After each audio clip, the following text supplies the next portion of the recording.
Hi there, my name is Lynn Ismael and welcome to my channel where I discuss pretty much anything gardening. In this video, I'm going to talk about the 3 mistakes I made in seed starting so that you won't have to.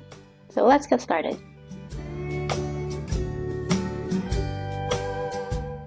Mistake number 1, providing the right growing on temperature for the seedlings. I have 2 growing on setups. I have one on the second floor of our house, and that's more of a humid and warmer temperature, perfect for germinating seeds.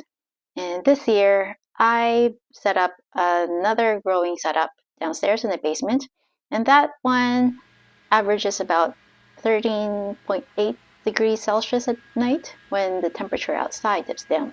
I figured I could let the seeds germinate on my second floor, and then once they've had enough foliage growth on top, I can place them in the basement until they're ready to be transferred outside.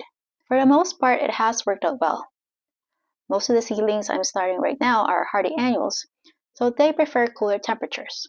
But when it came to perennial seedlings, I didn't even think twice. I figured if they are hardy to my zone, then they should be able to tolerate cooler temperature, or at least prefer cooler temperature. So that's what I did with the perennial seedlings that I had started. And then one day, I noticed that my Verbena hastata and Apollo asclepias, which is a type of milkweed that Johnny Seeds sells, I noticed that their leaves started to turn purple. When leaves turn purple, usually that means they're short on phosphorus. So that's what I did.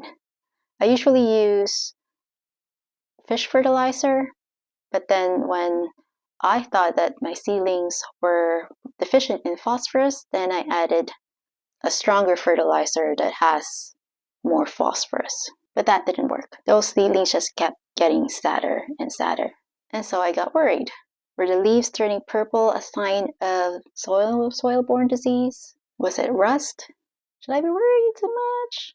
But then I noticed outside that my creeping Charlie, well, it's not my creeping Charlie, it's a creeping Charlie on her lawn, their leaves started turning purple after the temperature dipped from maybe 11 Celsius to down to like freezing.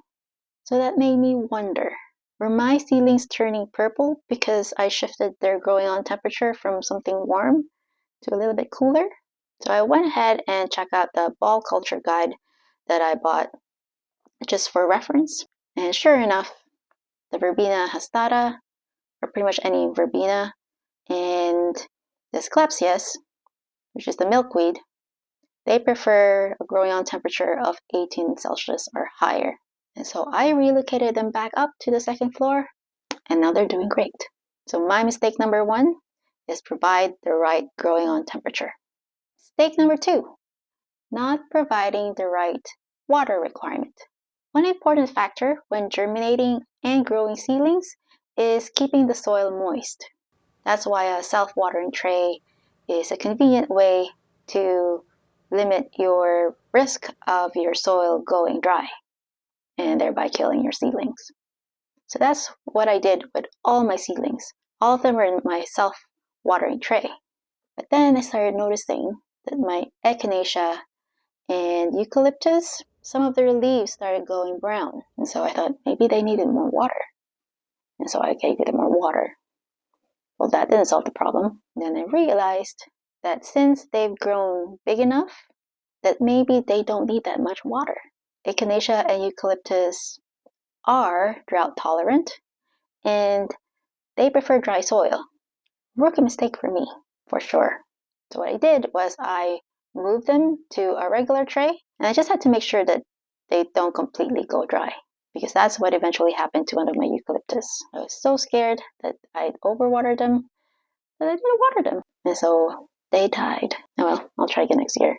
So lesson learned, once the seedlings have germinated and have their roots established in their little container or soil block, then give them the water requirement that they would need typically in the landscape. Don't just make the same mistake as I did. And finally, Mistake number 3, killing my beneficial microbes.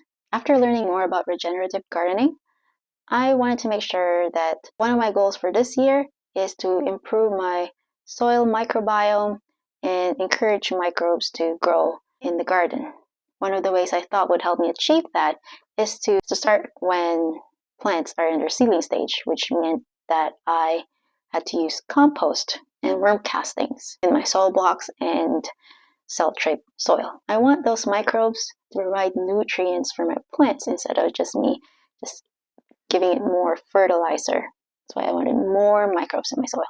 But I didn't realize that our water system has chlorine and choline, which makes sense because that's what helps keep our water good for drinking.